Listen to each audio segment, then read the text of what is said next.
বন্ধুরা, আজকে একটা নতুন গল্প নিয়ে আসলাম তোমাদের মাঝে। এটা সত্য এবং বাস্তব জীবনের ঘটনা। শেষ পর্যন্ত শোনার অনুরোধ রইল। শুনলে তোমার মধু চলে আসবে। দেরি না করে চলো শুরু করা যাক। আমি বললাম, কাকা, আমি তো আপনার এখানে পড়তে এসেছি। আপনি আমার সাথে এসব কি করছেন? এসব একদম বাজে কাজ, একদম খারাপ লোকের কাজ। আমি তো আপনাকে অনেক ভালো মনে করতাম, আপনাকে বাবার মতো মূল্যায়ন করতাম, আর আপনি আমার সাথে এসব করতে চাচ্ছেন? এসব কিছু ভাবতে আমার ঘৃণা লাগে। কাকা কাকা, আপনি এতটা নীচ আমি কখনো কল্পনাও করতে পারি নাই। আমার কথাগুলো শুনে কাকা বলল, তাসনিয়া, আমি তোমাকে অনেক ভালোবাসি। তুমি আমার বড় ভাইয়ের মেয়ে বলেই আমি তোমাকে কিছু বলতে পারিনি। আমি যে তোমাকে কতটা ভালোবাসি তা তোমাকে বোঝাতে পারি না। তাসনিয়া, সত্যিকার অর্থে আমি তোমার জন্য পাগল। তোমার এই রূপ, তোমার এই সৌন্দর্য, তোমার এই চেহারা আমাকে পাগল করে তুলেছে। প্লিজ তাসনিয়া, আমি যা করছি আমাকে তা তুমি করতে দাও। আমাকে বাধা দিও না। আজকে যদি আমার কাজে তুমি বাধা দাও, তাহলে আজকে আমি মরে যাব। প্লিজ তাসনিয়া, দয়া করে আজকে তুমি আমাকে বাধা দিও না। আমি বললাম, কাকা, আপনার যা মন চায় আপনি তা করেন। যা হয়েছে, যতটুকু হয়েছে তাই যথেষ্ট, আর না। আপনি যদি আরেকটু সামনে আগানোর চেষ্টা করেন, তাহলে এর পরিণাম খুব খারাপ হবে। আমি আমার কাকাকে এত কাকুতি মিনতি করার পরেও কাকা আমার ইচ্ছার বিরুদ্ধে, খালি বাসায় একা পেয়ে আমার সাথে যা করল, তা শুনলে বন্ধুরা তোমাদের মাথা গরম হয়ে যাবে। বন্ধুরা, গল্পটি অনেক অনেক ইন্টারেস্টিং। আশা করি তোমরা পুরো গল্পটা শুনে অনেক মজা পাবে।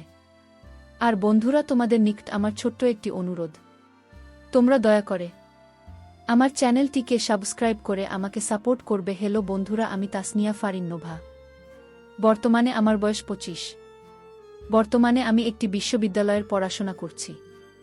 আজকে আমি তোমাদের মধ্যে যে গল্পটি বলবো, তখন আমার বয়স ছিল 14 কিংবা 15 বছর। আমি দেখতে খুবই সুন্দরী ছিলাম। ছোটবেলা থেকেই খুব পাখনা পাখনা কথা বলতাম, তাই আমাদের বাড়ির সবাই আমাকে নিয়ে হাসাহাসি করত। বয়সের তুলনায় আমি একটু বেশি বাড়ন্ত ছিলাম। খুব কম বয়সেই আমার সব ফুটে উঠেছিল। যাই হোক বন্ধুরা, আমি নিম্নবিত্ত পরিবারের একজন মেয়ে ছিলাম। আমার বাবা একজন কৃষক ছিলেন, আমার মা একজন গৃহিণী ছিলেন। আমার 3 কাকা ছিলেন। 3 কাকার মধ্যে সবাই আমাকে মোটামুটি ভালোবাসতেন, কিন্তু তার মধ্যে ছোট কাকা আমাকে সবচেয়ে বেশি ভালোবাসতেন। আমার ছোট কাকা তখনও বিয়ে শাদী করে নাই। তখন আমার ছোট কাকা পড়ালেখা অবস্থায় ছিল।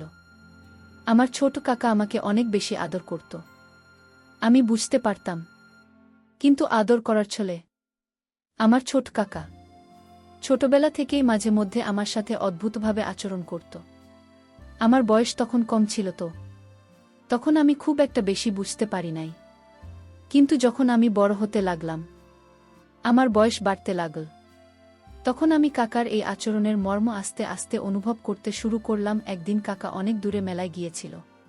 মেলা থেকে আসার সময় আমার জন্য অনেকগুলো খেলনা নিয়ে এসেছিল, কারণ কাকা জানত আমি মেলার খেলাকে অনেক বেশি ভালোবাসি। কাকা মেলা থেকে খেলনার পাশাপাশি অনেক মজার মজার খাবার এবং মিষ্টি নিয়ে এসেছিল। কাকা মেলা থেকে সব কিছু নিয়ে এসে আমাকে ডাকাডাকি করতে শুরু করল, আমাকে খুঁজতে শুরু করল। আমাকে খুঁজে যখন কোথাও পাচ্ছিল না, আমি পাশের বাড়িতে আমার বান্ধবীদের সাথে ঘোরাঘুরি করতে চলে গিয়েছিলাম। তারপর কাকা আমার আম্মুকে বলল, ভাবি, অভাবি, এবা কোথায়? নোভা মামনির জন্য আমি অনেকগুলো খেলনা এবং খাবার নিয়ে এসেছি মেলা থেকে। তাড়াতাড়ি তাকে দেখে আমার কাছে পাঠাও। মেলা থেকে তার জন্য কিছু গহনাও এনেছি। আমি নিজের হাতে তাকে পুড়িয়ে দেব। তাড়াতাড়ি ভাবে ওকে আমার কাছে ডেকে পাঠাত। আমার প্রতি চাচার এরকম ভালোবাসা দেখে আমার আম্মু খুব খুশি হয়ে গেলেন। খুশি হয়ে আমাকে ডাকতে গেলেন। আমাকে ডেকে এনে কাকার কাছে পাঠালেন। আমি যেতেই কাকা আমাকে ধরে বললেন, মা, আমি কোথায় গিয়েছিলে তুমি? তোমার জন্য আমি কতক্ষণ ধরে অপেক্ষা করছি। আমি চাচার কাছ থেকে আমার নিজেকে ছাড়ানোর জন্য অনেক কৌশল করছিলাম, কারণ কাকার ধরার মুখটাই ছিল অন্যরকম। কিছুক্ষণ পর আমি কাকার কাছ থেকে নিজেকে ছাড়িয়ে নিলাম। তারপর কাকা আমাকে গহনা, খেলনা এবং খাবারের পুষ্টিগুণও দেখিয়ে বলল, মানভা, এসব তোমার জন্য। আমি এই সমস্ত কিছু দেখে কাকার কিছুক্ষণ পূর্বের আচরণ আমি তাৎক্ষণিক ভুলে গেলাম। কাকা আমাকে একটি একটি করে সব কিছু দেখাতে শুরু করল, গহনা, খাবার এবং খেলনা।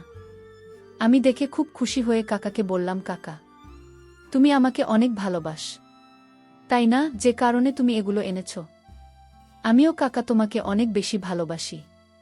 কাকা আমার মুখ থেকে ভালোবাসার কথা শুনে একটা মুচকি হাসি দিয়ে বলল, সত্যি মা মনি, তুমি আমাকে অনেক ভালোবাস। ঠিক আছে মাম্মি, তুমি যদি আমাকে ভালোবাসো তাহলে তোমাকে একটা পরীক্ষা দিতে হবে। দেখি তুমি আমাকে কতটুকু ভালোবাসো। আর এই পরীক্ষাতে যদি তুমি পাশ করতে পারো তাহলে তোমাকে আমি এই সমস্ত কিছু দিয়ে দেব। আমি বললাম, কাকা, আমি তোমাকে ভালোবাসি, তুমি আমার বাবার আপন ভাই। আমি তোমাকে কাকার মতো করেই ভালোবাসি। এ ব্যাপারে কোনো সন্দেহ আছে তোমার? যদি সন্দেহ থাকে তাহলে তুমি আমাকে যে কোনো পরীক্ষা নিতে পারো। কাকা আমার মুখ থেকে এরকম ধরনের অনুভূতির কথা শুনে বলল, আচ্ছা ঠিক আছে মাম্মি, যাও, তুমি আমাকে ভালোবাসো, তোমাকে কোনো পরীক্ষা দিতে হবে না। তবে তোমাকে প্রতিদিন একটা কাজ করতে হবে। যদি তুমি এই কাজটা করতে পারো তাহলে তোমাকে আরও বেশি মজা দিব। তুমি যা চাও তাই দিব। বলো মা নোভা, তুমি কি প্রতিদিন আমার সাথে এই কাজটা করতে পারবে? কাকা যখন আমাকে এই প্রস্তাবটা দেয় তখন আমি ক্লাস 8-এ পড়ি। আমার বয়স তখন 14 কি 15 হবে। কাকার মুখ থেকে এরকম ধরনের কথা শুনে আমি প্রথমে কিছুটা ঘাবড়ে যাই। কি এরকম কাজ, যে কাজটা কাকার সাথে প্রতিদিন আমাকে করতে হবে?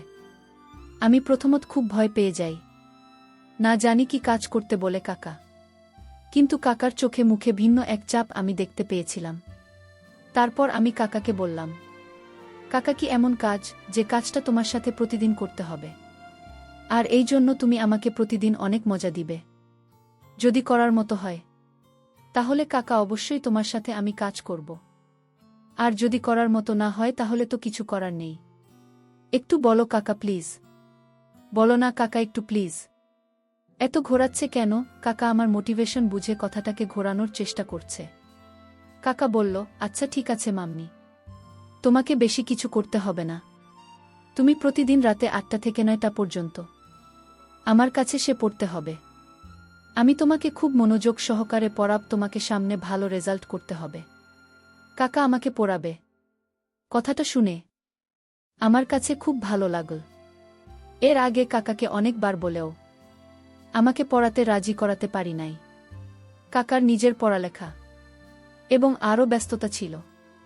আজকে কাকা নিজেই বলছে সে আমাকে পড়াবে। সেটা আমার কাছে খুব আনন্দের মনে হয়েছিল, কিন্তু এই আনন্দের বিশ্বাসটা যে আমার জীবনে কাল হয়ে দাঁড়াবে তা আমি কখনো কল্পনাও করতে পারিনি। আমার জীবনের সর্বনাশ ডেকে আনবে আমি কখনো ভাবতেই পারিনি। আমি বললাম, আচ্ছা ঠিক আছে কাকা, আমি কাল থেকে প্রতিদিন রাত্রে 8টা থেকে 9টা পর্যন্ত তোমার কাছে পড়তে আসব। এই বলে আমি কাকার কাছ থেকে খেলনা সামগ্রী, গহনা এবং মিষ্টি নিয়ে চলে আসলাম। এসে আমার আম্মুকে বললাম, আম্মু, কাল থেকে কাকা আমাকে রাত্রে 8টা থেকে 9টা পর্যন্ত পড়াবে। কাকা আমাকে পড়াবে শুনে আমি খুব খুশি হল। পরের দিন রাত্রে 1টা বাজে চলে গেলাম কাকার রুমে পড়তে। কাকা আমাকে পড়তে এসেছি দেখে অনেক খুশি হয়েছি। কাকা আমাকে একটি অঙ্ক বুঝিয়ে দিল। আমি সেই অঙ্কই আবার পুনরায় করার চেষ্টা করছিলাম। আমার মনোযোগ ছিল অঙ্কের প্রতি, পক্ষান্তরে কাকার মনোযোগ ছিল আমার প্রতি। হঠাৎ করে আমি আর চোখে চেয়ে দেখলাম কাকা আমার দিকে খারাপ নজরে চেয়ে রয়েছে, খুব বাজে দৃষ্টি দিচ্ছে। আমি কাকার দিকে চাইতে কাকা আমার এখান থেকে চোখ ফিরিয়ে নিত আর বলতো, তাড়াতাড়ি অক্ষর, একটু পর তোকে ইংরেজি পড়াব। এইভাবে কাকার এখানে আমি প্রতিদিন রাত্রে পড়তে যেতাম। মাঝে মধ্যে আমি যখন পড়া পারতাম না তখন কাকা শাসন করার ছলে আমাকে খুব বাজেভাবে ছুটিত। আমি কিছু বলতেও পারতাম না। একদিন আমি কাকাকে বললাম, কাকা, তুমি যদি আমাকে এভাবে মারো তাহলে আমি আর পড়তে আসতো না। কাকে বল, আরে বেটি, যদি তাকে কিছু শাসন না করি তাহলে কি তোর ভেতর থেকে পোড়া বের হবে? আমি বললাম, কাকা তো ঠিকই বলেছে, যদি শাসন না করে তাহলে তো আমার পড়তে মন চাইবে না। কিন্তু আমি তখনও কাক আর ভিতরে লুকিয়ে থাকা শয়তানটাকে চিনতে পারি নাই। একদিন কাকা আমাকে পড়াচ্ছিল, একদিকে পড়া ছিল আর অন্যদিকে টেবিলের নিচ দিয়ে আমার নিম্নাংশে এলোমেলো করার চেষ্টা করছিল। আমি তখন লজ্জায় কিছু বলতে পারছিলাম না। আমি বারবার সরে যাওয়ার চেষ্টা করেছিলাম কিন্তু কোনোভাবেই পারছিলাম না। অবশেষে আমার মন খারাপ দেখে কাকাই আমাকে ছেড়ে দিয়েছিল। পরের দিন কাকার কাছে পড়তে গেলে কাকা আমাকে বলল, মা তাসমিয়া, আজকে আমি তোমাকে পড়াব না, আজকে আমার মন ভালো নেই, আজকে তোমাকে নিয়ে শুয়ে শুয়ে একটি বাংলা নাটক দেখব। বাংলা নাটক আমার কাছে এমনিতেই খুব প্রিয়, আমি খুব ভালো বাংলা নাটক দেখি, বিশেষ করে নিলয় আলমগীর এবং যেই ছিল নাটকগুলি আমি দেখি, এই দুটি জুটি আমার কাছে খুবই প্রিয়। আমি কাকাকে বললাম, কাকা, আমি জান্নাতুল সুমাইয়া হিমি এবং নীলা আলমগীর নাটক দেখব। কাকে বলল, আচ্ছা ঠিক আছে, তাহলে আমি আমার মোবাইলে হইনি এবং নিলয় আলমগীর নাটক বের করছি। এই বলে কাকা হেডফোন লাগিয়ে আমার কানে একটি আর কাকার কানে একটি দিয়ে হিমি এবং নীলা আলমগীর নাটক ছাড়ল। আমি তো মনের সুখে নাটক দেখতে শুরু করলাম, কিন্তু এর ভিতরে যে কাকার মূল শয়তানি রহস্য লুকিয়েছিল তা আমি কখনো বুঝে উঠতে পারিনি। হিমি এবং নীলা আলমগীর নাটকের শেষে আরও একটি অদ্ভুত ধরনের ভিডিও কাকার মোবাইলে অটোমেটিক চলতে শুরু করল। ভিডিওটি দেখে দেখে আমি বারবার কেঁপে উঠতে লাগলাম। জীবনের প্রথম এরকম দৃশ্য দেখে আর চোখ ফেরাতে পারলাম না। দুটি যুগলের এক অপরূপ দৃশ্য দেখার পর আমার কাছে নতুন কোনো কৌতূহল মনে হয়েছিল। বন্ধুরা জানেনই তো, তখন আমার বয়স ছিল মাত্র 14 কি 15 বছর। তখন আমার চোখে মুখে সর্বদাই ছিল যৌবনের ছাপ, তারুণ্যের সমস্ত কিছুই আমার মধ্যে বিরাজমান। বন্ধুরা, ভিডিওটি দেখে আমার গায়ে যেন প্রবাহমান রক্তের স্রোত বয়ে যাচ্ছিল। ভিডিওটি দেখে আমি আর নিজেকে কন্ট্রোল করতে পারলাম না। অটোমেটিক্যালি নিম্নাংশের অবস্থা খারাপ হতে শুরু হলো। আস্তে আস্তে ওই ভিডিওর প্রতি আরও বেশি আসক্ত হয়ে যাচ্ছিলাম। আমিও তখন কাকার সাথে খুব মনোযোগ সহকারে ভিডিওটি দেখতে শুরু করলাম। আমার তখন এমন অবস্থা হলো, কাকাকে তখন বন্ধুর মতোই মনে হলো। আমার কোনো হুঁশ জ্ঞানই ছিল না। আমি কি দেখতেছি, কার সাথে দেখতেছি, তার কোনো খেয়ালই নেই। ওই ভিডিওটি যেন আমাকে পরিপূর্ণ পাগল করে দিয়েছিল। ভিডিওটি দেখতে দেখতে হঠাৎ আমার কাছে মনে হলো, কাকে যেন আমার সাথে কি রকম অদ্ভুত আচরণ করতে শুরু করল। ভিডিওটি দেখে আমার অবস্থা এতটাই খারাপ হয়ে গিয়েছিল যে কাকা যে আমার সাথে এরকম বাজে আচরণ করছে তাও আমার খেয়াল নেই। মানে আমি যেন একটা কাকতারুয়া হয়ে গেছি। কাকার যেমন চায়, যেভাবে মন চায় তার কাজ চালিয়ে যাচ্ছে, কিন্তু আমি কোনো বাধা দেওয়ার প্রয়োজনই মনে করেছিলাম না। ভিডিওটি আমাকে এতটুকুই আসক্ত বানিয়েছিল যে যেখানে আমার নিজের কাকা আমার সব কিছু লুটে নিয়ে যাচ্ছিল, তারপরও আমি থাকি কিছু বলার মতো অনুভূতি খুঁজে পেলাম না। কাকা আর আমি একাকিত্বে রুমের মধ্যে চলছে এক ভিন্ন রকম প্রতিযোগিতা। কাকা যখন পূর্ণ নিয়ন্ত্রণ আনতে যাবে তখন আমার হুঁশ ফিরে আসে। আমি চোখ মেলে চেয়ে দেখি কাকা আমার উপর অন্তিম তাণ্ডব শান্তি শুরু করতে চলেছে। আমি বললাম, কাকা, আমি তো আপনার এখানে পড়তে এসেছি, আপনি আমার সাথে এসব কি করছেন? এসব একদম বাজে কাজ, একদম খারাপ লোকের কাজ। আমি তো আপনাকে অনেক ভালো মনে করতাম, আপনাকে বাবার মতো মূল্যায়ন করতাম, আর আপনি আমার সাথে এসব করতে চাচ্ছেন? এসব কিছু ভাবতে আমার ঘৃণা লাগে। কাকা, কাকা, আপনি এতটা নিচে আমি কখনো কল্পনাও করতে পারি নাই। আমার কথাগুলো শুনে কাকা বলল, তাসনিয়া, আমি তোমাকে অনেক ভালোবাসি, তুমি আমার বড় ভাইয়ের মেয়ে বলে আমি তোমাকে কিছু বলতে পারিনি। আমি যে তোমাকে কতটা ভালোবাসি তা তোমাকে বোঝাতে পারি না তাসনিয়া। সত্যিকার অর্থে আমি তোমার জন্য পাগল। তোমার এই রূপ, তোমার এই সৌন্দর্য, তোমার এই চেহারা আমাকে পাগল করে তুলেছে।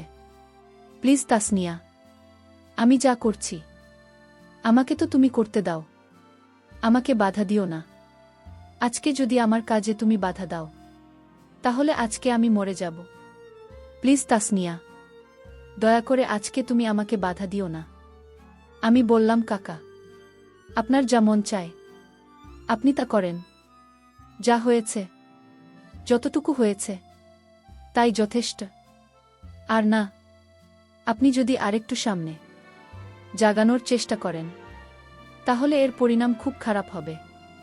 আমি আমার কাকাকে এত কাকুতি মিনতি করার পরেও কাকা আমার ইচ্ছার বিরুদ্ধে খালি বাসায় একা পেয়ে আমার জীবনে প্রথম অভিষেক ঘটিয়েছিল।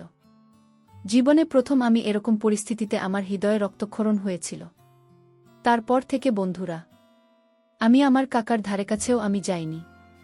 এখন আমি বিশ্ববিদ্যালয়ের একজন ছাত্রী। চাইলে এর প্রতিবাদ করতে পারি, কিন্তু না, আমি তা করব।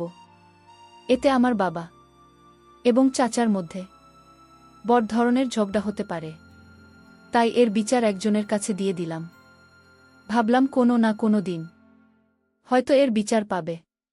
পরিশেষে আমি তোমাদেরকে বলব, বন্ধুরা, সন্তানের পিতা মাতারা অবশ্য একেবারে ছোটবেলা থেকেই তাদের সন্তানদের প্রতি লক্ষ্য রাখা উচিত। আর প্রত্যেকটি পিতামাতার উচিত তাদের সন্তানদেরকে নিজের মতো করে মানুষ করা, নিজের চোখে চোখে রাখা এবং বিশ্বস্ততার উপর ভরসা করে কারো উপর নষ্ট না করা। বন্ধুরা, গল্পটি তোমাদের কেমন লাগল অবশ্যই কমেন্ট করে জানাবেন। বন্ধুরা, আজকে এই পর্যন্তই, আবারও আসব তোমাদের মধ্যে নতুন কোনো গল্প নিয়ে। গল্পটি যদি তোমাদের ভালো লাগে তাহলে একটি লাইক দাও। প্রতিদিন আমি তোমাদেরকে এই রকম ইন্টারেস্টিং একটা করে নতুন গল্প উপহার দিব। তাই তোমাদেরকে অনুরোধ করে বলছি, তোমরা যদি এরকম ধরনের ইন্টারেস্টিং গল্প পেতে চাও তাহলে দয়া করে আমার চ্যানেলটি সাবস্ক্রাইব করো। অবশেষে তোমাদের সকলের সুস্বাস্থ্য কামনা করি।